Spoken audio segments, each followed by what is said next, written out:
Bismillahirrahmanirrahim. Welcome to lecture number 25 of the course Network Security.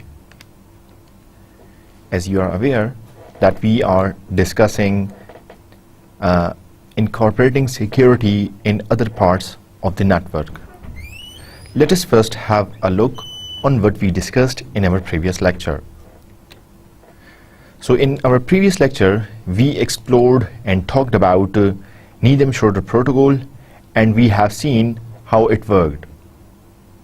We also talked about digital signature standard and digital signature algorithm.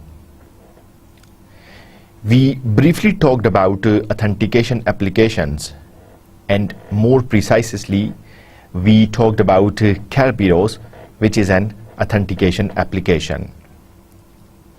So remember that we want message authentication, and there is a problem in the message authentication which we have been discussing. So we need to authenticate the message, we need to authenticate the user, and we need to authenticate the message as well.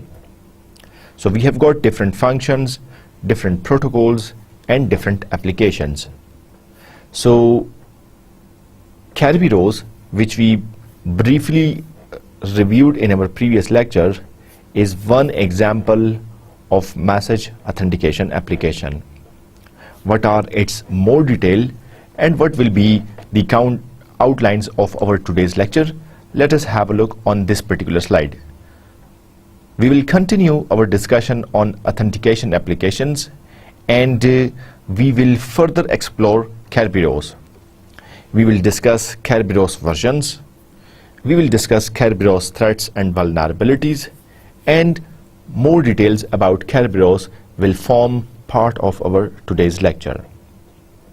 Here are the outlines of our today's lecture. Inshallah, by the end of today's lecture, you would be able to present an understanding of authentication application. You would also be able to demonstrate knowledge about Kerberos and how it could be deployed in the networks to achieve security. Usually, Kerberos is deployed or implemented in a client-server environment. It works more efficiently if there is a client-server environment.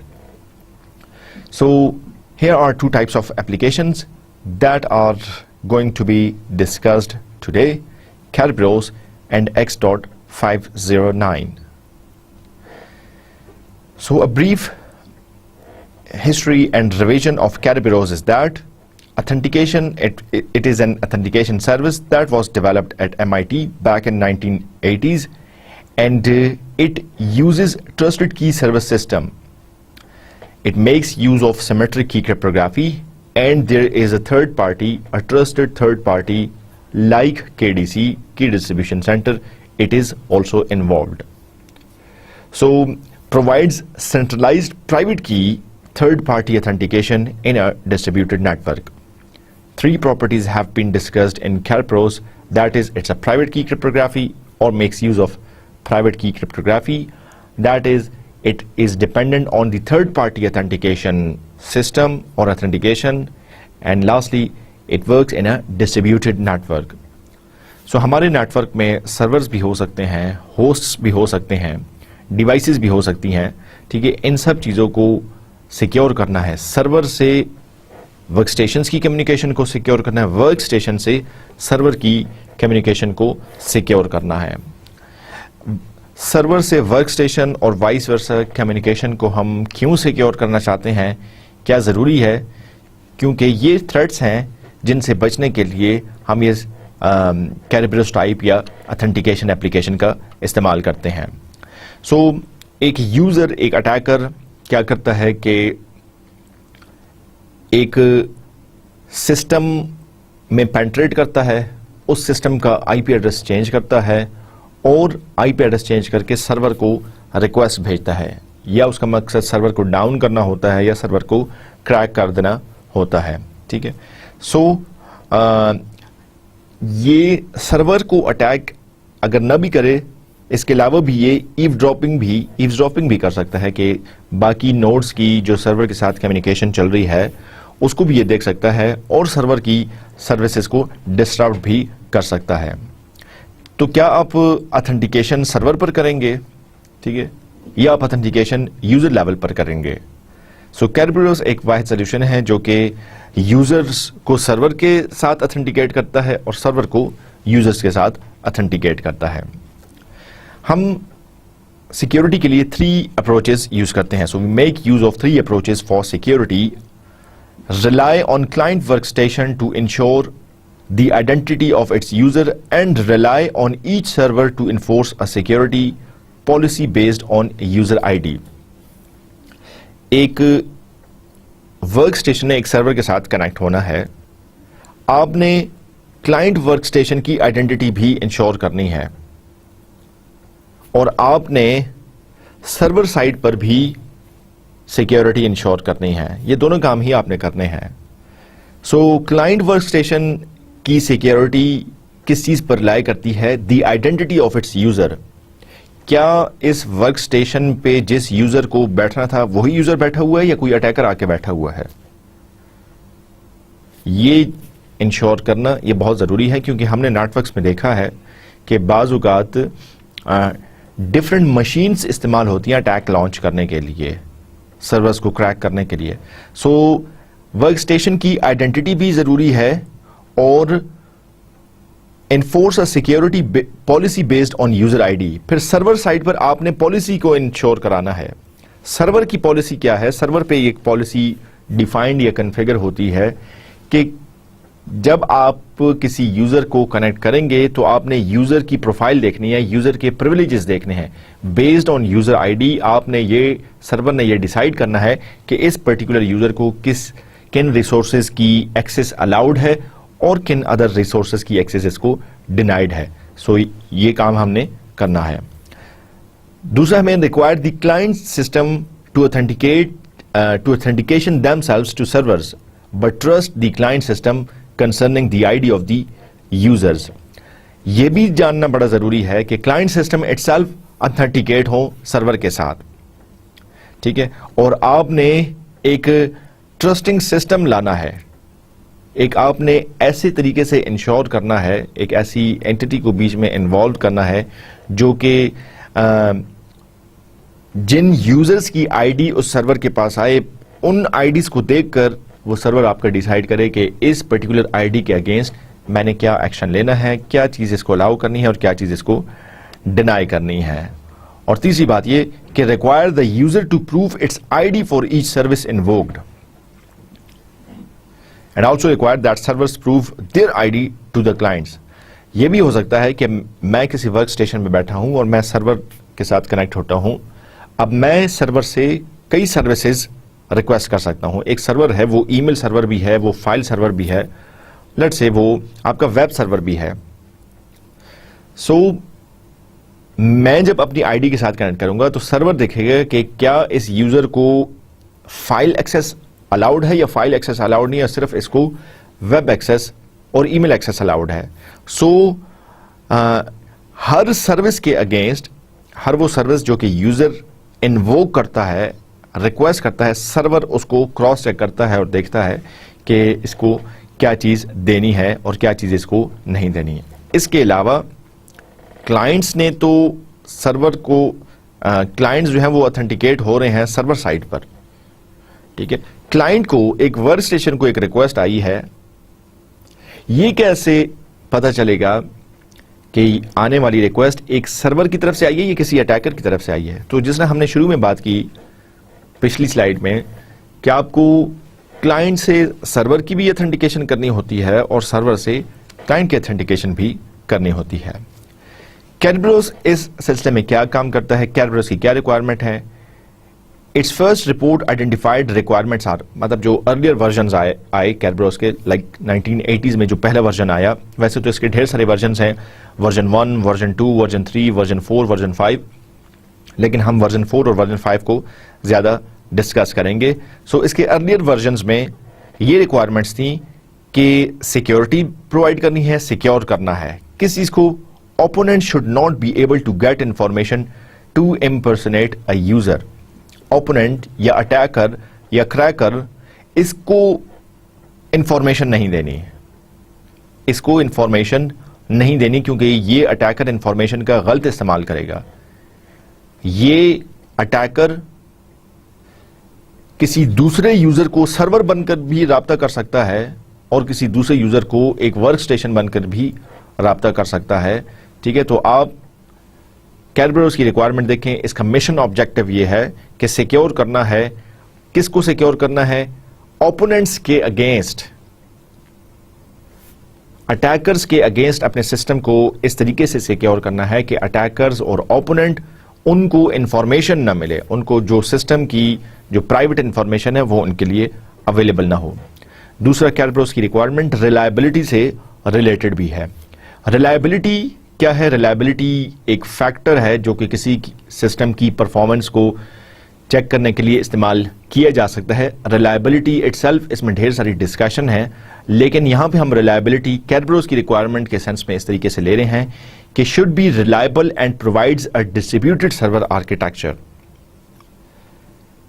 एक ऐसा server architecture कैरबेरोस ensure करे जो कि through out the time available हो, उसको users इस्तेमाल कर सकें, वो डाउन ना हो, वो ऐसा आर्किटेक्चर डाउन ना हो। सो क्लाइंट सर्वर एनवायरनमेंट हो और ये client server environment most of the time active भी रहे, मोस्ट ऑफ द टाइम ये कॉन्फ़िगर्ड और फंक्शनल और वर्किंग में भी रहे, वर्केबल भी रहे, इसके साथ साथ ये सिक्योर भी रहे। सो ये दोनों कैरबेरोस की रिक्वायरमेंट्स हैं। और तीसरी रिक्वायरमेंट क्या है कैरबेरोस की? That is transparency. ट्रांसपेरेंसी क्या है? Ideally user should not be aware of authentication service. अब ये बड़ा ट्रिकी क्वेश्चन है और ये बड़ा ट्रिकी टास्क है कि आप यूजर को ऑथेंटिकेट भी करें और यूजर को पता भी ना चले। इसका मतलब ये है, एक एग्जांपल दूंगा। फॉर एग्जांपल, आपने किसी गवर्नमेंट ऑफिस में जाना है, ठीक है, या आप फॉर एग्जांपल एयरपोर्ट पर जाते हैं। आपने देखा होगा कि एयरपोर्ट पर जब आप जाते हैं और आप लाउंज में एंटर होते हैं तो आपकी मुख्तलिफ किस्म की स्क्रीनिंग्स होती हैं, आपको स्कैनर्स के थ्रू गुजारा जाता है। ठीक है, आपके लगेज को स्कैनर्स के थ्रू गुजारा जाता है। ठीक है, सो आपको कंप्लीटली चेक किया जाता है। कहीं पे एक गार्ड जो है वो फिजिकली आपको चेक कर रहा है, कहीं पे आपको स्कैनर्स के थ्रू गुजारा जा रहा है, कहीं पे आपको जो है वो एक्सरेस के थ्रू गुजारा जाता है। ठीक है, सो बाज यूजर्स इसको ह्यूमिलिएशन कंसिडर करते हैं कि भाई मेरे पास कुछ नहीं है और ये फिर भी मुझे ऐसे ट्रीट किया जा रहा है जैसा कि मेरे पास कोई मैलिशियस या सस्पिशियस आइटम्स हों। सो हम में से बाज लोग इसको नापसंद करते हैं। हालांकि इसको अगर देखा जाए तो ये मेरी और आपकी सिक्योरिटी के लिए ही है। ठीक है, तो सिक्योरिटी इंश्योर करने के लिए ये सारे काम एयरपोर्ट सर्विसेज पर होते हैं। Screening, testing, filtering, X rays, scanners, ये सारी चीजें होती हैं। जबकि दूसरी जगह पर आप इसी सिक्योरिटी को ऐसे अचीव कर सकते हैं कि यूजर ट्रांसपेरेंट रहेगा। यूजर ट्रांसपेरेंट रहेगा, यूजर को जब आप ऑथेंटिकेट करेंगे तो वो ट्रांसपेरेंट रहेगा। कैसे? जैसे कि सीसीटीवी कैमरास लगे हुए हैं। अब यूजर को नहीं पता, एयरपोर्ट पे जितने लोग हैं उनको नहीं पता कि हमें कोई देख रहा है, लेकिन कैमरे की आंख उनको देख रही होती है। तो वो फिजिकली किसी पर्सन या किसी गार्ड के थ्रू ऑथेंटिकेट नहीं हो रहे, लेकिन एक्चुअली एक सीसीटीवी कैमरा उनको मॉनिटर कर रहा है। तो ट्रांसपेरेंसी क्या हुई? ट्रांसपेरेंसी ये कहती है कि आप यूजर को ऑथेंटिकेट भी करें और उसको पता भी नहीं चले। तो कैरबेरोस की भी यही रिक्वायरमेंट है कि एक क्लाइंट सर्वर एनवायरनमेंट है, उसमें आप यूजर को ऑथेंटिकेट करें, लेकिन इस तरीके से कि वो उसके लिए ट्रांसपेरेंट हो, जिसका कंप्यूटर की जबान में हम ऐसे मतलब लेंगे कि आप उसकी ऑथेंटिकेशन पर ढेर सारा टाइम स्पेंड ना करें, ढेर सारी कॉस्ट स्पेंड ना करें, ढेर सारे यूजर से चैलेंज क्वेश्चंस ना पूछें ताकि उसको ऑथेंटिकेट किया जाए, बल्कि आप इस तरीके से यूजर को ऑथेंटिकेट करें कि यूजर ऑथेंटिकेट भी हो जाए और ट्रांसपेरेंट भी हो। इसके अलावा जो एक और रिक्वायरमेंट है स्केलेबिलिटी की। So system should be capable of supporting large number of clients. हम कहते हैं कि कैरबेरोस एक क्लाइंट सर्वर एनवायरनमेंट में डिप्लॉय होना चाहिए। अब क्लाइंट सर्वर एनवायरनमेंट की अगर आप बात करें तो टिपिकली एक क्लाइंट है, एक सर्वर है, चंद क्लाइंट्स हैं, ये एक क्लाइंट सर्वर एनवायरनमेंट को रिप्रेजेंट करता है। एक क्लाइंट है, चंद 100 यूजर्स हैं, ये भी एक क्लाइंट सर्वर एनवायरनमेंट है। एक सर्वर है, चंद हजार क्लाइंट्स हैं, ये भी एक क्लाइंट सर्वर की एनवायरनमेंट को प्रेजेंट करता है। सो कैडबरीज ये कहता है कि क्लाइंट सर्वर एनवायरनमेंट को तो ये सपोर्ट करेगा, लेकिन एक छोटी क्लाइंट सर्वर एनवायरनमेंट को नहीं। ऐसी क्लाइंट सर्वर एनवायरनमेंट जहां पे चंद सर्वर्स हों और सैकड़ों और हजारों यूजर्स हों, वहां पे कैडबरीज काम करना चाहिए और कैडबरीज वहां पे काम करता है। सो ये कैडबरीज की रिक्वायरमेंट्स हैं। कैडबरीज की एक रिक्वायरमेंट ये भी है कि server must have user ID and hatched password of all the users in its database. Cadbury's की एक सर्वर है, हमने शुरू में बात की कि जो भी यूजर कनेक्ट होता है सर्वर के साथ, तो यूजर की आईडी देखकर यह बताया जाता है कि इस यूजर को प्रिविलेजेस क्या हैं, किन चीजों की एक्सेस इसको अलाउड है और किन चीजों की एक्सेस इसको डिनाइड है। ये कैसे पता चलेगा? ऑब्वियसली ये तब पता चल सकता है जबकि सर्वर के पास सारे लॉगिन होने वाले यूजर्स की आईडी मौजूद हो और हर आईडी के अगेंस्ट उसका हैश पासवर्ड भी हो। हैश पासवर्ड का मतलब यह है कि जब क्लाइंट सर्वर के साथ कनेक्ट करता है, ठीक है, सो सर्वर के पास पासवर्ड सेव फॉर्म में मौजूद है। लेकिन कैडबरीज ये कहता है, कैडबरीज ऑथेंटिकेशन सर्विस ये कहती है कि ये पासवर्ड प्लेन टेक्स्ट में नहीं होना चाहिए, बल्कि इसकी हैश वैल्यू सेव होनी चाहिए कि इन केस अगर सर्वर कॉम्प्रोमाइज हो भी जाता है, सो पासवर्ड जो है वो मीनिंगलेस हों, पासवर्ड मीनिंगलेस होने चाहिए। सो कैडबरीज सर्वर पे डेटाबेस होगी जिसमें सारे यूजर्स की आईडीज भी होंगी और हैश पासवर्ड्स भी होंगे, ये होने चाहिए। और एक दूसरी रिक्वायरमेंट कैडबरीज की ये है कि all server share a secret key with Cadbury's server. एक आपके एप्लीकेशन सर्वर्स हैं, एक आपका कैडबरीज सर्वर है। एप्लीकेशन सर्वर्स क्या है? किसी एक सर्वर पर ईमेल चल रही है, किसी दूसरे सर्वर पर फाइल ट्रांसफर चल रहा है, किसी तीसरे सर्वर पर वेब चल रही है। एक कैडबरीज सर्वर है। कैडबरीज सर्वर का काम यह है कि वो सिर्फ जितने भी यूजर्स कनेक्ट होने वाले हैं उनकी एक डेटाबेस बनाता है, उनकी यूजर आईडीज रखता है और उनके पासवर्ड्स अपने पास सेव रखता है। कैडबरीज वर्जन 4 में एक डायलॉग होता है। एक क्लाइंट ने एक वर्क स्टेशन, एक सर्वर के साथ कम्युनिकेट करना है, तो ये बात शुरू कैसे होगी, इब्तिदा कैसे होगा, एक क्लाइंट कैसे ऑथेंटिकेट होगा और एक सर्वर कैसे ऑथेंटिकेट होगा, यहां पे करते हैं। Obtain ticket granting ticket from AS authentication server. जब भी दो यूजर्स को आपस में बात करनी होगी, तरीका यह है कि पहले एक पार्टी टिकट ऑब्टेन करेगी। जिसके पास टिकट होगा वो बात आगे कर सकता है, लेकिन ये टिकट कौन देगा? ये टिकट एक ऑथेंटिकेशन सर्वर देगा। ऑथेंटिकेशन सर्वर एक सेपरेट एंटिटी है जिसका काम है उस क्लाइंट सर्वर एनवायरनमेंट में ढेर सारे यूजर्स को, ढेर सारे वर्क स्टेशन को, ढेर सारे क्लाइंट्स को टिकट्स प्रोवाइड करना। टिकट की मिसाल एक टोकन की सी है। सो जिसके पास ये टिकट होगा, जिसके पास टोकन होगा, ही इज और she is allowed to communicate. और ये टिकट सिर्फ एक सेशन के लिए वैलिड रहता है।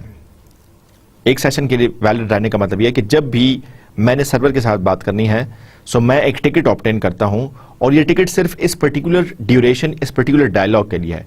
थोड़ी देर बाद अगर मुझे दोबारा कोई कम्युनिकेशन करनी है तो मैं एक नया टिकट हासिल करता हूं।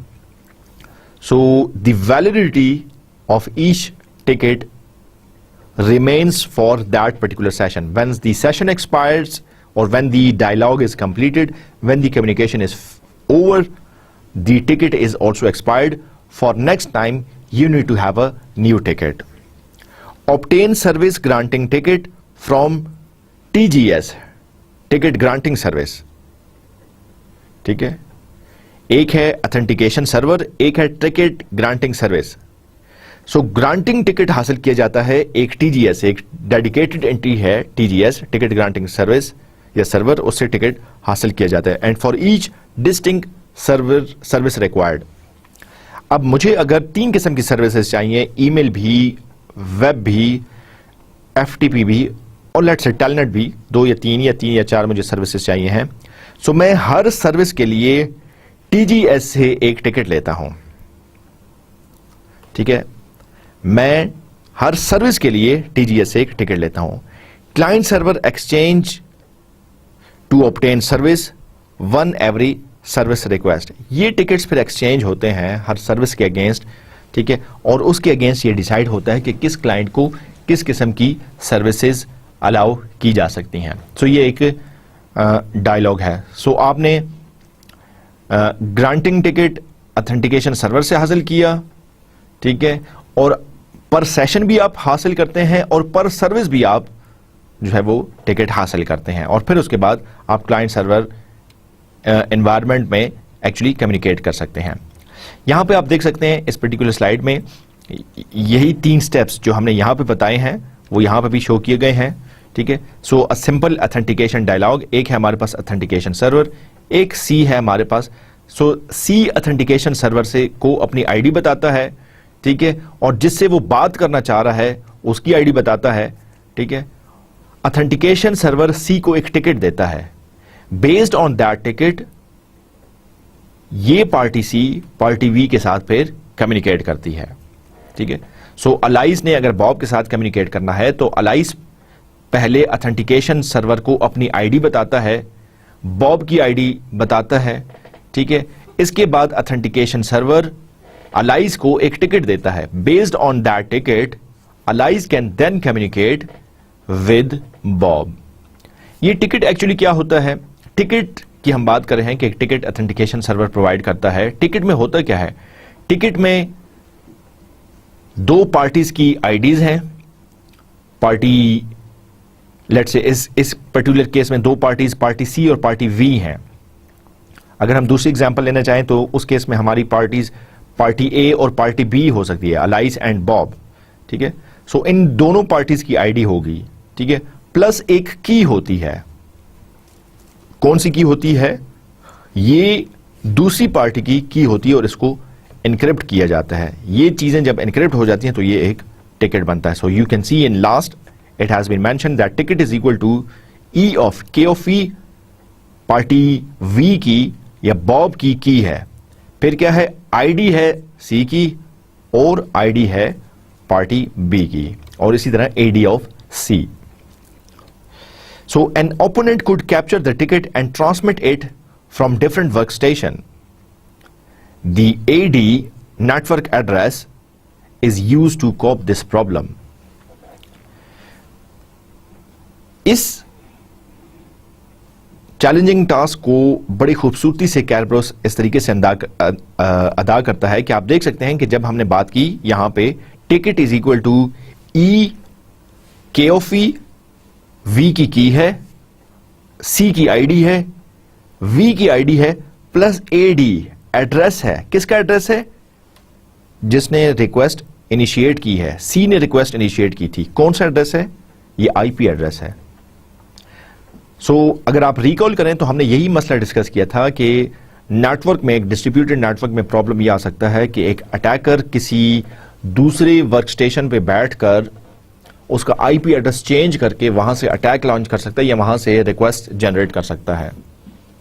अब सर्वर तो ये समझ रहा है कि ये रिक्वेस्ट जो है वो उस आईपी एड्रेस के अगेंस्ट आ रही हैं और उसको जो है वो अकॉर्डिंगली सर्विसेज प्रोवाइड किए जाएं। इस पर्टिकुलर प्रॉब्लम से बचने के लिए कि एड्रेस मैनिपुलेट ना हो, कहीं कोई अटैकर एड्रेस चेंज ना करे, ठीक है, अटैकर ई भी चेंज कर, टिकट भी चेंज कर सकता है। टिकट में एड्रेस डाल के, सोर्स का आईपी एड्रेस डाल के आप जो है वो इंश्योर कर रहे हैं, नेटवर्क एड्रेस डाल के कैरब्रोस इंश्योर करता है कि ये किसी अटैकर या किसी नॉन यूजर ने जो है वो इसको इनिशिएट नहीं किया, बल्कि एक लेजिटिमेट यूजर ने इसको इनिशिएट किया है। इसको सिंपल अंदाज में मैं ऐसे बता सकता हूं कि I need to talk to a server, so I will first request a ticket from the authentication server. एक सर्वर है जिससे मैंने कोई टेलनेट की सर्विस लेनी है या फाइल की सर्विस लेनी है, लेकिन उस सर्वर से बात करने से पहले मैं ऑथेंटिकेशन सर्वर, जो कि एक सेपरेट एंटिटी है, उससे मैं अपनी रिक्वेस्ट भेजता हूं और उसे मैं कहता हूं कि भाई मेरी आईडी ये है, ठीक है, मुझे उस सर्वर से बात करनी है, ठीक है, सो आप मुझे काइंडली एक टिकट इशू कर दें। ऑथेंटिकेशन सर्वर मुझे एक टिकट इशू करता है। इस टिकट को यूज करते हुए मैं उस एक्चुअल सर्वर से बात करता हूं। ये टिकट में क्या है, जो ऑथेंटिकेशन सर्वर ने मुझे टिकट दिया है, इसमें मेरी आईडी है, जिस डिवाइस से, जिस डेस्टिनेशन से मैं बात करता हूं उसकी आईडी है, प्लस मेरा नेटवर्क एड्रेस है। ठीक है, मेरा नेटवर्क एड्रेस उस टिकट में शामिल होना इस चीज को इंश्योर कर रहा है कि ये टिकट अगर लॉस्ट भी हो गया है और किसी और मशीन से अगर ये टिकट भेजा जाता है तो उस दूसरी मशीन पर ये टिकट काम नहीं करेगा। और इसलिए नहीं करेगा क्योंकि दूसरी मशीन का आईपी एड्रेस डिफरेंट है और इस टिकट का आईपी एड्रेस डिफरेंट है। सो जब दो डिफरेंट आईपी एड्रेस आ जाएंगे, इसका मतलब यही है कि ये कोई अटैक लॉन्च करने की कोशिश की गई है या कोई मैलिशियस एक्टिविटी चल रही है। So two problems need to be addressed. Minimize the number of time user enter a password and avoid plain text transmission of password. हमने बात की कि C को ऑथेंटिकेट होना है ऑथेंटिकेशन सर्वर पर, तो C अपना पासवर्ड भेज रहा है। ठीक है, सो C जब भी बात करता है ऑथेंटिकेशन सर्वर से, सो C को अपना पासवर्ड भेजना पड़ता है। ठीक है, सो पासवर्ड हर दफा पासवर्ड देने से बचने के लिए और पासवर्ड को प्लेन टेक्स्ट में सेव करने से बचने के लिए हमारे पास जो है वो फिर डिफरेंट सोल्यूशन है। ठीक है, आपको याद होगा कैरबरोस की रिक्वायरमेंट में हमने पिछली स्लाइड में देखा था कि ऑथेंटिकेशन सर्वर पर या कैरबरोस सर्वर पर हर यूजर की आईडी होगी और हर यूजर का हैश पासवर्ड होगा। ठीक है, सो अगर कैरबरोस सर्वर पर प्लेन टेक्स्ट में पासवर्ड हो, यह भी एक मसला है। और अगर हर दफा यूजर को ऑथेंटिकेशन सर्वर से एक टिकट लेना है, क्योंकि हमने ये भी बात की थी कि हर दफा जब भी कम्युनिकेशन होगी एक नया टिकट लिया जाएगा, सो हर दफा उससे टिकट लेने के लिए अपना पासवर्ड भेजना ये भी एक मसला है। सो ये दो प्रॉब्लम्स हैं और इनका सोल्यूशन जो है वो रिक्वायर्ड है, वो जरूरी है, और कैरबरोस इन सोल्यूशन को भी एड्रेस करता है। वल्नरेबिलिटीज डिस्कस करते हैं कि कैरबरोस सिस्टम की वल्नरेबिलिटीज क्या है। So life time associate with ticket granting ticket, small life time है और लॉन्ग लाइफ टाइम है। आप टिकट की एक लाइफ टाइम लगा देते हैं। अभी हमने बात की कि जब भी मुझे बात करनी होगी मैं एक टिकट ऑब्टेन करूंगा और उस टिकट को यूज करते हुए मैं उस जो भी मेरी डेस्टिनेशन है उससे मैं बात करूंगा। हर दफा बात करने के लिए मुझे एक टिकट लेना पड़ेगा। सो हर दफा जब मैं बात करूंगा हर दफा टिकट लेना पड़ेगा, हर दफा टिकट लेने के लिए मुझे जो है वो पासवर्ड एंटर करना पड़ेगा।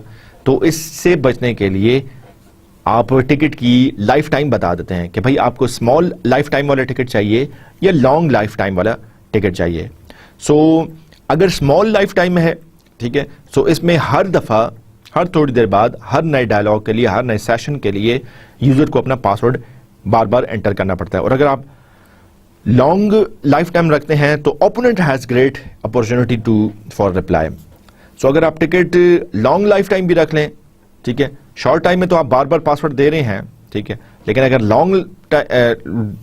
लॉन्ग लाइफ टाइम टिकट है, सो इसमें फिर अटैकर के लिए, ओपोनेंट के लिए चांस बन जाता है कि वो उसको रिवील कर सके। कैसे? Opponent copied the ticket granting ticket, waits for the legitimate user to log out.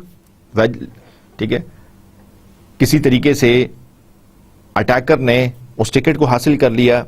अब ये अटैकर उस वक्त तक बात नहीं करता जब तक कि वो लेजिटिमेट यूजर लॉगिन है, क्योंकि लेजिटिमेट यूजर अगर लॉगिन है और वो ऑलरेडी बात कर रहा है और यहां से इस अटैकर ने भी उसी टिकट को यूज करते हुए कम्युनिकेशन कर ली, तो आइडेंटिफाई हो जाएगा कि भाई ये टिकट तो सिर्फ लेजिटिमेट यूजर के पास होना चाहिए था, ये दूसरा यूजर डेफिनेटली एक अटैकर है या कोई क्रैकर है, तो उसको डिस्कार्ड कर दिया जाए। सो इस चीज से बचने के लिए अटैकर इंटेलिजेंस क्या यूज करता है कि टिकट ऑब्टेन कर लेता है लेकिन उसके बाद खामोश हो जाता है, और उस वक्त तक खामोश रहता है जब तक कि लेजिटिमेट यूजर लॉग आउट नहीं करता।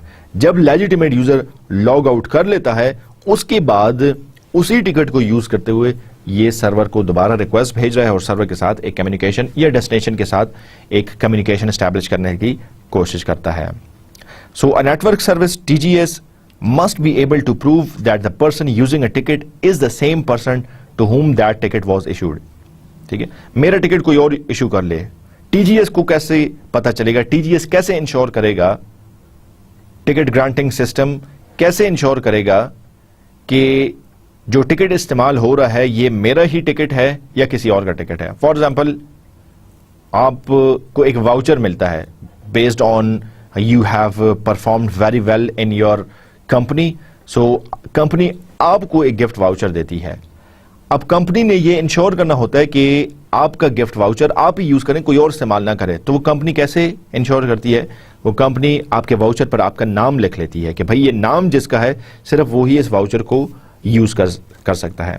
तो कुछ टिकट्स जनरल होते हैं, वो टिकट्स कोई भी इस्तेमाल कर सकते हैं, लेकिन कुछ टिकट्स हमने डेली लाइफ में भी देखा है कि वो बड़े स्पेसिफिक होते हैं, उन टिकट्स पर, उन वाउचर्स पर नाम होता है।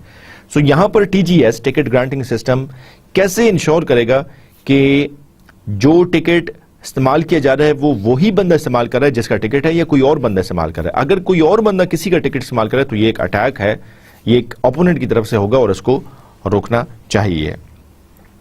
सो server to authenticate themselves to user, users को सर्वर ने ऑथेंटिकेट करना है और सर्वर्स को यूजर ने ऑथेंटिकेट करना है। ठीक है, false server would be in position to act as a real server and capture any information from the user. यह भी हो सकता है कि आप एज अ वर्क स्टेशन, आप लेजिटिमेट वर्क स्टेशन है, आपने एक रिक्वेस्ट रिसीव की सर्वर की तरफ से कि सर्वर आपका पासवर्ड मांग रहा है क्योंकि सर्वर ने अपनी डेटाबेस में रखना है। अब ये कैसे पता चलेगा कि ये रिक्वेस्ट एक्चुअल सर्वर की तरफ से आई है या किसी फॉल्स सर्वर, किसी फेक सर्वर, किसी अटैकर के सर्वर की तरफ से आई है? सो ये भी एक इसमें वल्नरेबिलिटी है। जी, कैरबरोस का अगर ओवरव्यू देखें, सो यहाँ पे मेनली 6 काम हो रहे हैं।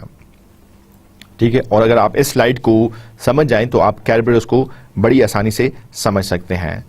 हो रहा क्या है, सबसे पहले इसमें जो चंद चीजें हैं वो देख लें कि एक यूजर बैठा है डेस्क पर, एक आपका सर्वर है, ठीक है, और एक आपका कैरबरोस सिस्टम है। ठीक है, कैरबरोस में इटसेल्फ एक ऑथेंटिकेशन सर्वर लगा है, एक टिकट ग्रांटिंग सर्वर लगा है टीजीएस, ठीक है, और उसके बाद वो सर्विसेज हैं जो कि इस कंप्यूटर ने हासिल करनी है। सो मेनली 3 चीजें हैं और 6 स्टेप्स परफॉर्म होंगे। सबसे पहले क्या परफॉर्म हो रहा है? User logs on to work station and request service on host. पहली रिक्वेस्ट ये गई यूजर की तरफ से कि ये कैरबरोस सिस्टम में ऑथेंटिकेशन सर्वर को कहता है कि भाई मुझे एक टिकट चाहिए। ऑथेंटिकेशन सर्वर AS टिकट देता है और सेशन की देता है। ठीक है, उसके बाद आपका जो यूजर है वो दोबारा request service granting ticket and the ticket granting server then responds with a ticket plus session की। सो सिंपली इसको ऐसे याद रखें कि पहले स्टेप में यूजर वर्क स्टेशन पे लॉग ऑन करता है और एक रिक्वेस्ट करता है। सेकेंड स्टेप में ऑथेंटिकेशन सर्वर यूजर के एक्सेस राइट वेरीफाई करता है, डेटाबेस से चेक करता है कि भाई इसको किस किस्म के राइट्स हैं। डेटाबेस को चेक करने के बाद, उसके राइट्स को देखने के बाद अकॉर्डिंगली एक टिकट क्रिएट करता है और एक सेशन की क्रिएट करता है और इसको इनक्रिप्ट करके यूजर्स को वापस भेज देता है। ठीक है, सो रिजल्ट्स आर इनक्रिप्टेड यूजिंग की डिराइव्ड फ्रॉम यूजर्स पासवर्ड। अब कैरबरोस सर्वर में यूजर का पासवर्ड पड़ा हुआ है, उस पासवर्ड को यूज करते हुए की को इनक्रिप्ट करता है और यूजर को दोबारा भेज देता है। थर्ड स्टेप में क्या हो रहा है कि work station prompts user for password and uses password to decrypt incoming message, then sends ticket and authenticator that contains user name and network address and time to TGS. 3 चीजें यहां पे work station दोबारा कर रहा है। जिस destination के साथ वो बात कर रहा है, ठीक है, जिस सिस्टम के साथ, जिस डेस्टिनेशन के साथ, जिस सर्वर के साथ उसने बात करनी है, ठीक है, चाहे वो वेब सर्वर है, चाहे वो ईमेल सर्वर है, चाहे वो फाइल सर्वर है जिस पे कैरबरोस सर्विसेज चल रही हैं, ठीक है, या जो ऑलरेडी सर्वर को भी वेरीफाई करना है। सो उस वर्क स्टेशन ने सर्वर को रिक्वेस्ट करता है कि भाई मुझे पासवर्ड दो, ठीक है, पासवर्ड दो, और जो पासवर्ड उसको कैरबरोस सिस्टम ने भेजा था उसको डिक्रिप्ट करता है। ठीक है, ये 3 स्टेप्स हो गए। चौथे स्टेप में ticket granting server decrypts ticket and authenticator verifies request then creates ticket for requested server. 4 step हो गए। 5वें स्टेप में work station needs ticket and authenticator to server. So work station को यहां पर टिकट भी चाहिए और अथेंटिकेटर भी चाहिए। और लास्टली जो छठा स्टेप है जिसमें कंक्लूड हो रहा है, server verifies that ticket and authenticator match. ठीक है, ये दोनों चीजें मैच हो रही है, अगर तो मैच हो रही हैं सो उसको फिर सर्वर उस वर्क स्टेशन को एक्सेस ग्रांट कर देता है। और अगर मैच नहीं कर रही, डिफरेंट वैल्यूज आ गई हैं, इसका मतलब ये है या आईपी एड्रेस चेंज था, या टिकट डिफरेंट था, या जो है वो डिक्रिप्ट ठीक नहीं किया गया था, तो इस वजह से ये मिसमैच आ सकता है। अगर मिसमैच आ गया है, सो इफ म्यूचुअल मिसमैच आ गया तो सिंपली उसको अथेंटिकेट नहीं करता, उसको डिस्कार्ड कर देता है। ठीक है, और लाइकवाइज अगर ये था वर्क स्टेशन वेरीफाई हुए सर्वर की तरफ से, ठीक है, अगर सर्वर को वेरीफाई करना हो वर्क स्टेशन ने, सो फिर ये म्यूचुअल अथेंटिकेशन चलती है और सर्वर जो है वो अथेंटिकेटर अपना रिटर्न करता है, सर्वर रिटर्न्स एन अथेंटिकेटर। सो इस तरीके से कैरबरोस काम कर रहा है। कंक्लूजन ये सिंपल अल्फाज में इसको ऐसे बता दूं कि आपका वर्क स्टेशन है, आपका कैरबरो सिस्टम है और आपका सर्वर है। इस सर्वर से आपने बात करनी है, इस सर्वर से आपने बात करनी है, लेकिन ये सर्वर कैसे इंश्योर करेगा कि जो रिक्वेस्ट मुझे वर्क स्टेशन की तरफ से आ रही है वो वर्क स्टेशन एक जेन्युइन वर्क स्टेशन है या कोई अटैकर है। ठीक है, सो इसके लिए कैरबरो सिस्टम क्या करता है, सबसे पहले ये रिक्वेस्ट करता है कैरबरो सिस्टम को। कैरबरो सिस्टम की डेटाबेस में इसकी ऑलरेडी आईडी और पासवर्ड पड़ा हुआ है, इसकी आईडी और पासवर्ड को यूज करते हुए एक टिकट जनरेट करता है और उसको इनक्रिप्ट करके भेजता है। इस टिकट को आपका वर्क स्टेशन, आपका यूजर डिक्रिप्ट करता है और सर्वर को फिर कुछ रिक्वेस्ट भेजता है। सर्वर और यूजर के दरमियान जब टिकट्स वेरीफाई हो जाते हैं, मैच हो जाते हैं, उसके बाद ये दोनों डिवाइसेस जो है वो आपस में कम्युनिकेशन स्टार्ट कर लेती हैं। और अगर ये वैल्यूज मैच नहीं करती, इसका मतलब यह है कि there is some problem and it must be disconnected और the access must not be given. Kerberos version 4 में अगर मैसेज एक्सचेंज की बात करें, so authentication service exchange to obtain ticket granting ticket, एक ये मैसेज एक्सचेंज होता है। The problem of captured ticket granting tickets and the need to determine that the ticket presenter is the same as the client from whom the ticket was issued. ठीक है, वही हमने बात की थी कि टिकट एक मिल गया, टिकट एक कैरबरो सिस्टम ने इशू कर दिया, लेटर ऑन इस टिकट को यूज करते हुए एक रिक्वेस्ट आई है। अब ये कैसे पता चलेगा कि जिसने रिक्वेस्ट भेजी है और टिकट भेजा है वो लेजिटिमेट यूजर है या इसका टिकट कोई दूसरा यूजर, कोई अटैकर यूज करके भेज रहा है। ठीक है, सो इस प्रॉब्लम से को एड्रेस करने के लिए, इस प्रॉब्लम से को डील करने के लिए the authentication system provide both the client and the ticket granting service or server with a secret piece of information that is KC of TGS in a secure manner। आपका ticket आप भी use कर रहे हैं, कोई और use नहीं कर रहा, इसको इंश्योर करने के लिए ऑथेंटिकेशन सर्वर जो है वो एक और सीक्रेट इंफॉर्मेशन आपके और अपने दरमियान एक्सचेंज करता है। The client can prove its identity to the TGS by revealing the secret information again in a secure manner. So ये सीक्रेट इंफॉर्मेशन सिर्फ आपको पता थी, आप TGS से ये इंफॉर्मेशन एक्सचेंज करते हैं। ठीक है, और TGS भी आपको इस सेंस में इंश्योर करके दे रहा है कि yes you are the legitimate user.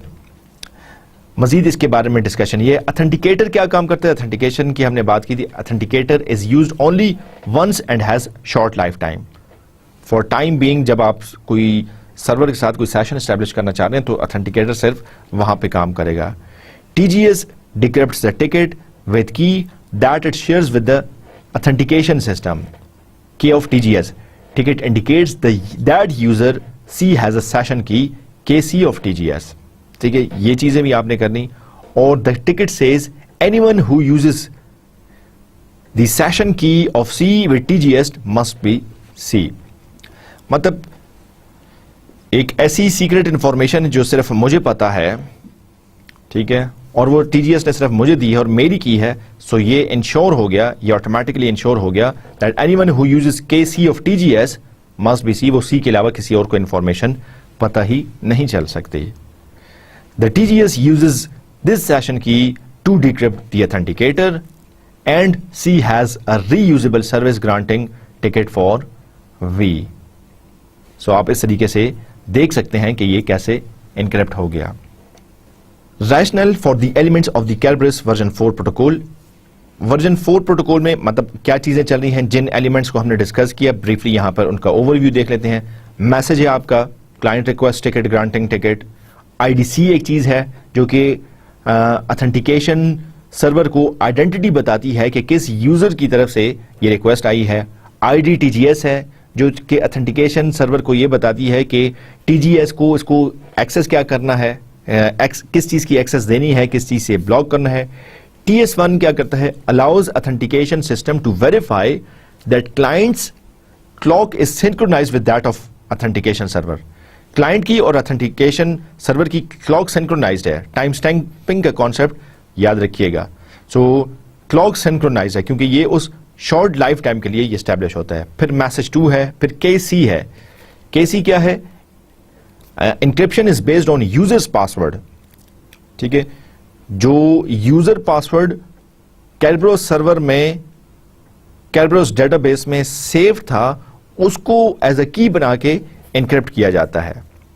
ठीक है, और इस तरीके से enabling authentication server and client to verify password, मतलब पासवर्ड प्लेन टेक्स्ट में नहीं जाता बल्कि जो कैरबरोस सिस्टम के पास एक सेव्ड पासवर्ड है उसके थ्रू जो है वो ये वेरीफाई होता है। KC और TGS जिसको हमने बात की कि सेशन की है, session key accessible authentication server to permit secure exchange between client and TGS। IDTGS ऊपर भी बात की थी, फिर TS2 की बात की थी। एक TS1 है, एक TS2 है, लाइफ टाइम 1 है, लाइफ टाइम 2 है और टिकट TGS है, और जो कि क्या है, ticket to be used by client to access the TGS। So आप देख सकते हैं कि कैरबरोस वर्जन 4 में ये मैसेजेस, ये पीसेस ऑफ इंफॉर्मेशन एक्सचेंज हो जाने के बाद आपका क्लाइंट ऑथेंटिकेट हो जाता है और वो फिर सर्वर के साथ कम्युनिकेट कर सकता है। कैरबरोस की एनवायरनमेंट में अभी हमने देखा चंद चीजें हैं जो कि जरूरी हैं। एक कैरबरोस सर्वर होगा, मुख्तलिफ क्लाइंट्स होंगे और इन मुख्तलिफ क्लाइंट्स का कैरबरोस सर्वर के साथ पहले से रजिस्टर्ड होना जरूरी है। 2 बातें हो गई। और तीसरी चीज जो कि जरूरी है वो एप्लीकेशन सर्वर्स हैं जो कि शेयरिंग कीज विद सर्वर। ठीक है, शेयर्ड की हमने बात की कि प्राइवेट की या सिमेट्रिक की क्रिप्टोग्राफी पर आपका कैरबरोस सर्वर काम करता है, कैरबरोस काम करता है। सो यहां पे एप्लीकेशन सर्वर्स भी होंगे जो कि for example file transfer server है या वेब सर्वर है या ईमेल सर्वर है जो कि एक्चुअली क्या करते हैं, कैरबरोस सर्वर के साथ कीज एक्सचेंज करते हैं। सो 3 एंटिटीज को आप जरूर याद रखें कि 3 एंटिटीज जरूर होंगी। एक कैरबरोस सिस्टम है जिसमें सर्वर्स हैं, डेटाबेस है। एक आपका वो एप्लीकेशन सर्वर है जैसे कि ईमेल सर्वर है, वेब सर्वर है, फाइल सर्वर है। एक आपका वर्क स्टेशन है। ठीक है, सो वर्क स्टेशन ने सर्वर के साथ बात करनी है, लेकिन सिक्योर कैसे कम्युनिकेशन एस्टैब्लिश की जाए इसके लिए हम कैरबरोस को इन्वॉल्व करते हैं। सो कैरबरोस का काम यह है कि जितने भी वर्क स्टेशन है उनकी इंफॉर्मेशन, उनकी आईडीज और पासवर्ड अपने पास सेव रखता है। कोई रिक्वेस्ट आती है, ठीक है, सो उसके अगेंस्ट टिकट जारी करता है।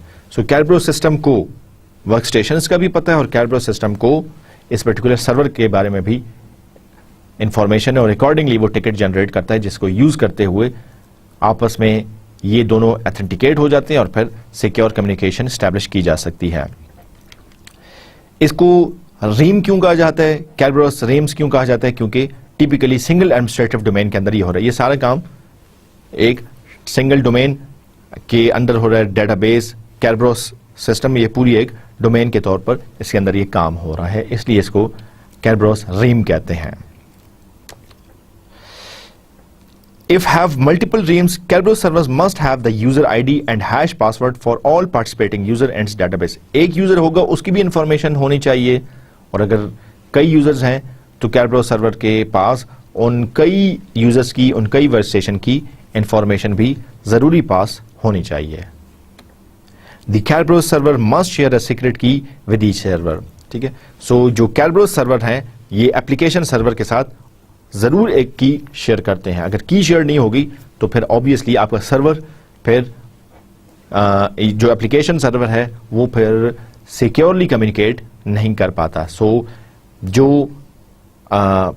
जरूरी चीजें हैं जो कि पहले स्टैब्लिश्ड होंगी वो ये है कि सारे यूजर्स ये भी कैरबरोस सिस्टम में रजिस्टर्ड होंगे इनकी आईडीज और पासवर्ड कैरबरोस सिस्टम को पता होंगे, प्लस जितने सर्वर्स हैं, एप्लीकेशन सर्वर्स, उन सब के साथ कैरबरोस सिस्टम ने एक की भी शेयर की हुई होगी। और लास्ट पॉइंट ये है कि the Kerberos server in each interoperating realm shares a secret key with the server in the other realm. The two Kerberos servers are registered with each other. ये हमने बात की है एक एनवायरनमेंट में। अगर एक दूसरी एनवायरनमेंट है जहां पे एक दूसरा कैरबरोस सर्वर है, वहां पे कई और एप्लीकेशन सर्वर्स चल रहे हैं, उस दूसरे कैरबरोस सर्वर ने उन दूसरे एप्लीकेशन सर्वर्स को कोई दूसरी की एक्सचेंज की हुई है, सो ये सारे आपस में एक कैरबरोस सर्वर दूसरे कैरबरोस सर्वर के साथ बात करता है, ठीक है, और ये आपस में एक की को एक्सचेंज करते हुए two Kerberos servers are registered with each other. हर कैरबरोस सर्वर को दूसरे कैरबरोस सर्वर का पता है, ठीक है। इंडिपेंडेंटली ये काम नहीं करते, ठीक है। हर कैरबरोस सिस्टम दूसरे कैरबरोस सिस्टम अगर कोई मौजूद है तो उसके साथ जॉइंटली, उसके साथ कोऑपरेशन के साथ काम करता है। और इस पर्टिकुलर एग्जांपल को यहां पे शो कर दिया गया। आप देख सकते हैं दो रीम्स हैं, रीम ए और रीम बी। इसमें कैरबरोस सिस्टम आप देख सकते हैं जिसमें ऑथेंटिकेशन सर्वर और टीजीएस है, रीम ए में भी और रीम में भी। अब क्लाइंट ने अगर सर्वर के साथ बात करनी है और ये दूसरे कैरबरोस सिस्टम में है, ठीक है, या दूसरी रीम में है, ठीक है, सो ये 5 स्टेप्स या 6-7 स्टेप्स परफॉर्म होते हैं और उसके बाद ये दोनों क्लाइंट और सर्वर ऑथेंटिकेट हो जाते हैं और यह आपस में सिक्योर तरीके से के साथ कम्युनिकेशन कर सकते हैं। We just talked about Kerberos version 4. Now let us have a look on the improvements that have been made in Kerberos version 5. Here are a couple of improvements that are made in version 5. First of all, it addressed most of the version 5 addressed most of the shortcomings of version 4. The shortcomings included encryption algo. Version 4 uses data encryption standard. However, version 5 uses any encryption scheme. Could use any encryption technique. Version 4 made use of internet protocol IP. However, version 5 allows any address. It could be MAC address, it could be IP address, or it could be any other address. Message byte order. Version 4 user define. Version 5 uses abstract syntax. Ticket lifetime. In version 4 it was 8 bits, but in version 5 it has been exceeded. Also, version 5 includes start time and end time explicitly. Authentication forwarding, that is another feature that has been added in Kerberos version 5. That is, version 5 allows a client to issue a request to print server that then accesses the client's file from a file server. So printing has been also addressed in version 5. And inter-ream authentication, version 4 requires on order of n-square Kerberos to Kerberos relationship. However, version 5 requires fewer relationships. version 4 में हर Kerberos रीम दूसरे Kerberos रीम के साथ राब्ता कर सकता था, authenticate एक दूसरे को कर सकते थे, एक दूसरे के साथ रजिस्टर हो सकते थे, लेकिन वर्जन 5 में ये रिलेशनशिप्स सिर्फ मखसूस रखे गए हैं। X.509, that is another authentication service. We have just finished our discussion on Kerberos. Now let us proceed to X.509, which is another type of authentication service. It works in a different way than Kerberos. How does X.509 works? Let us have a look. So X.509, it works on certificates. Certificates are used and certificates are issued, and based on the certificates, two parties can authenticate each other, or they can authenticate messages of each other, and later on they can establish formal or proper communication. So X.509 certificate associates public key with its user. So the Kerberos is based on private key. However, the X.509, which is another authentication application, it is based on public key. It defines framework for authentication services. Directory may store public key certificates and with public key of user signed by certification authorities. So there are two entities involved in X.509. One is there will be certificates, and number two, these certificates will be signed by certification authority CA. How does they actually work? Let us have a look. So uses public key cryptography and digital signature. So the certificates have the public key and the digital signature, and then it is issued, and after that communication could be established. While we are talking about public key cryptography and digital signatures, algorithms not standardized but RSA is recommended. X.509 में आप कोई भी public की cryptography use कर सकते हैं, ठीक है, लेकिन रिकमेंडेड RSA है. यूजुअली X.509 में RSA को यूज किया जाता है. RSA के अलावा भी कोई भी यूज किया जा सकते हैं. सर्टिफिकेट्स कैसे इशू होंगे? सर्टिफिकेट्स में क्या होता है? सर्टिफिकेट्स में ये इंफॉर्मेशन होती है जो कि आगे मैं बताने वाला हूं, और सर्टिफिकेट्स जैसा कि नाम से जाहिर है एक सर्टिफिकेशन अथॉरिटी CA से जारी होते हैं. हमने डेली लाइफ में भी देखा है कि जिस तरह आपको कोई सर्टिफिकेट जब आपको इश्यू करता है तो सर्टिफिकेट पर आपका नाम लिखा होता है, जो आपने ट्रेनिंग की है वो ट्रेनिंग लिखी जाती है, जिस टाइम पर की है वो उस टाइम को लिखा जाता है, और ये सर्टिफिकेट ये इंश्योर कर होता है कि yes you are this certificate confirms that you have completed a training and now you have got sufficient skills. यहां पे X.509 भी मोर लेस इस तरीके से काम करता है कि एक सर्टिफिकेशन अथॉरिटी एक सर्टिफिकेट इशू करती है यूजर को, सेंडर को और डेस्टिनेशन को. इस से ये पता चल रहा है, सर्टिफिकेट पे ये लिखा होता है कि इस यूजर को ऑथेंटिकेट कर दिया गया है और ये आप डेस्टिनेशन के साथ बातचीत कर सकता है. एक्चुअली क्या सर्टिफिकेट के कंटेंट्स होते हैं? उसमें वर्जन होता है, सीरियल नंबर होता है, सिग्नेचर होता है, इशूअर होता है, किस सर्टिफिकेशन अथॉरिटी ने दी है, X.500 ने दी है, X.509 ने दी है, वैलिडिटी होती है कि ये सर्टिफिकेट किस टाइम से किस टाइम तक वैलिड रहेगा.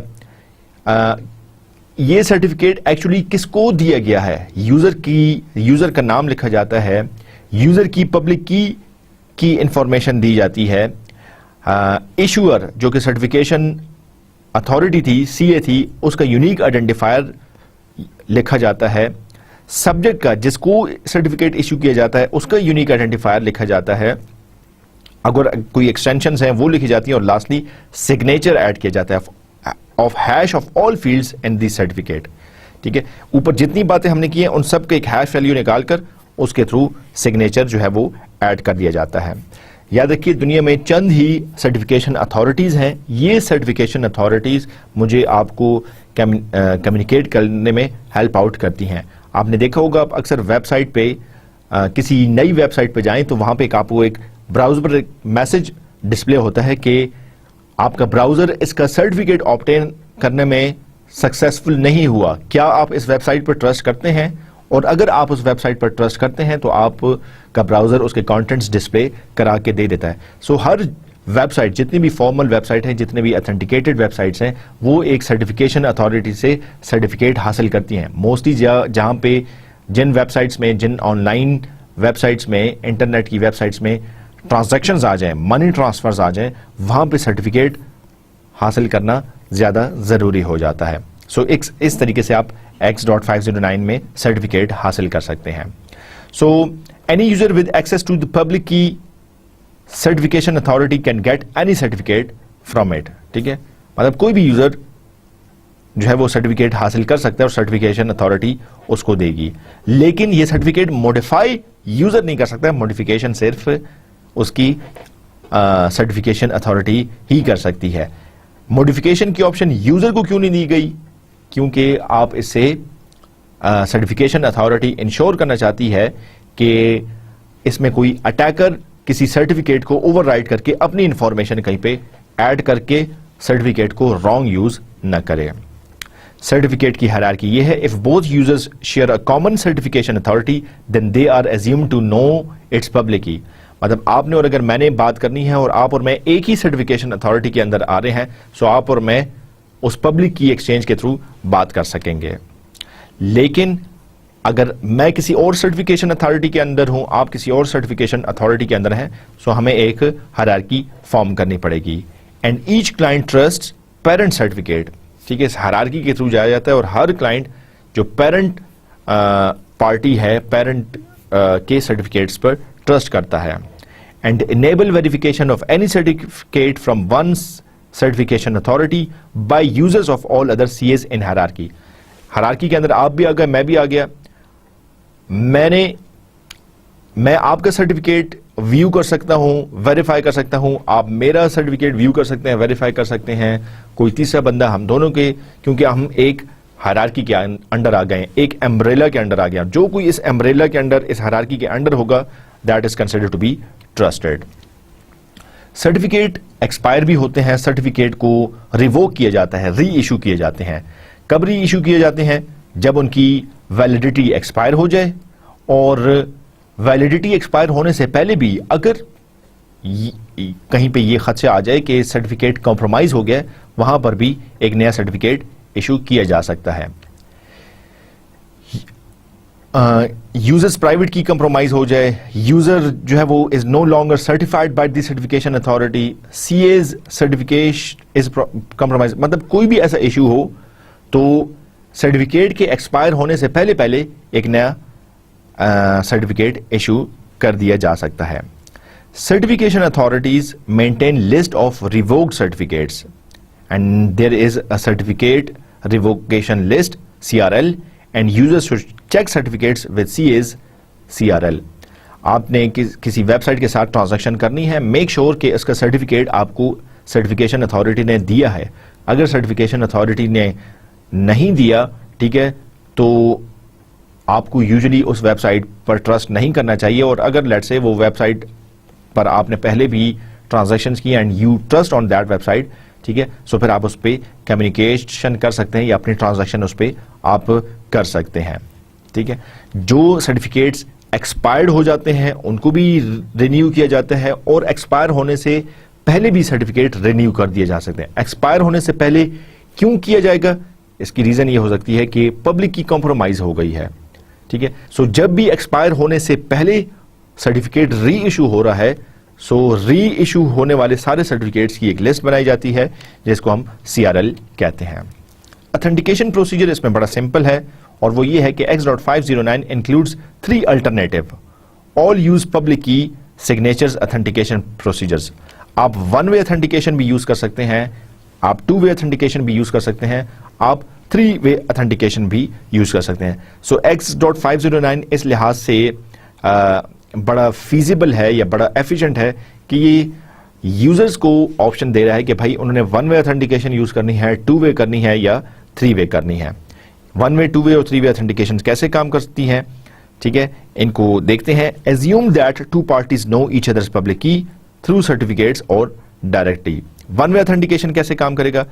1 मैसेज A की तरफ से B को जाएगा जिसमें A की आइडेंटिटी होगी और मैसेज होगा, और ये मैसेज B के लिए ही है, ठीक है। सो A ने सिंपली अपनी ID और मैसेज B को भेजा, सर्टिफिकेट लगाकर ये इंश्योर कर रहा है कि ये 1 वे ऑथेंटिकेशन हो गई, ठीक है। आप देख सकते हैं कि A ने B को एक मैसेज भेजा, उसमें मैसेज कंटेंट भी है, उसमें पब्लिक की भी है, उसमें जो है वो सर्टिफिकेट भी है, ठीक है। ये सारी चीजें इसमें शामिल हैं। उसमें टाइम स्टैम्प भी है, उसमें नॉन्स भी है, B की आइडेंटिटी भी है, A का साइन भी है, ये सारी चीजें उसमें शामिल हैं। अगर 2 वे ऑथेंटिकेशन की बात करते हैं तो एक मैसेज A से B की तरफ जाएगा और फिर B से दोबारा A की तरफ एक मैसेज आएगा। सो B की आइडेंटिटी होगी और ये इंश्योर किया जाएगा कि ये रिप्लाई B की तरफ से ही है। उसमें ये कैसे काम करेगा? अब आप 2 वे ऑथेंटिकेशन में देख सकते हैं कि फर्स्ट A ने एक मैसेज भेजा B को, जिसमें हमने देखा कि साइन भी है, पब्लिक की भी है, डाटा भी है, A की ID भी है, B की ID भी है, नॉन्स भी है। अब B वापस A को रिप्लाई कर रहा है ये कंफर्म करने के लिए कि ये मैसेज एक्चुअली B की तरफ से ही आया है। सो B अपनी ID दे रहा है, पब्लिक की दे रहा है, वो साइन डाटा दे रहा है। सो 2 वे ऑथेंटिकेशन इस तरीके से काम कर रहा है, प्लस इसके अलावा टाइम स्टैंपिंग भी कर रहा है, ठीक है। और इसके अलावा अगर कोई मजीद इंफॉर्मेशन है वो भी ऐड कर सकता है। 3 वे हैंडशेक में क्या करता है? A B को मैसेज भेजता है, B वापस A को मैसेज भेजता है और A दोबारा B को मैसेज भेजता है, ठीक है। ये 3 वे ऑथेंटिकेशन वहां पे काम होती है जहां पे क्लॉक सिंक्रोनाइज नहीं है, जहां पे टाइम स्टैंपिंग सही नहीं चल सकती या जहां पे क्लॉक सिंक्रोनाइज नहीं है, वहां पे आप 3 वे ऑथेंटिकेशन इस्तेमाल कर सकते हैं। और आप देख सकते हैं कि यहाँ पे ए ने बी को मैसेज भेजे, बी ने वापस ए को रिप्लाई किया, और थर्ड फेज में ए ने दोबारा बी को ऑथेंटिकेशन के लिए कोई मैसेज भेजा है। सो ये तीन किस्म के मुख्तलिफ ऑप्शंस हैं जो कि आपको X.509 ऑथेंटिकेशन एप्लीकेशन यूजर्स को प्रोवाइड करता है, और आप इनमें से कोई एक यूज कर सकते हैं। So final message from A to B is included, which contains a signed copy of the nonce or of B. ठीक है, so एक nonce उसकी signed copy वापस A से B की तरफ जाती है, जो कि इस 3-way handshake को complete करती है। So that was our today's lecture. Let us have a look on what we discussed in today's lecture. So we talked about Kerberos as an authentication application. We have seen how actually Kerberos work. We have seen that there is authentication server, there is application server, there is workstation, and how a request is generated from a workstation to Kerberos server, and Kerberos server issues a ticket which is then used by this workstation in order to communicate with this particular application server. We also talked about version 4 and version 5 of Kerberos, and we have seen that version 5 addressed different shortcomings of version 4. We also discussed another type of authentication application, which is X.509, which makes use of certificates. These certificates are issued and renewed and invoked by certification authority, and these certificates can have information such as the sender's identity, the timestamps, the nonce value, the keys, and after all, the hash value is created for all the fields in that certificate, and the certificate is digitally signed. So this confirms that the certificate can not wrongly be used by any attacker. Lastly, we discussed that the authentication in X.509 could be in 3 ways: one-way authentication, two-way authentication, and 3-way authentication. So these were the topics of our today's lecture. In next lecture, inshallah, we will continue our discussion on some more interesting topics, and we will see that how different other measures could also be used to employ security. I hope you enjoyed today's lecture. I'll see you with more details. Bye for now, and Allah Hafiz.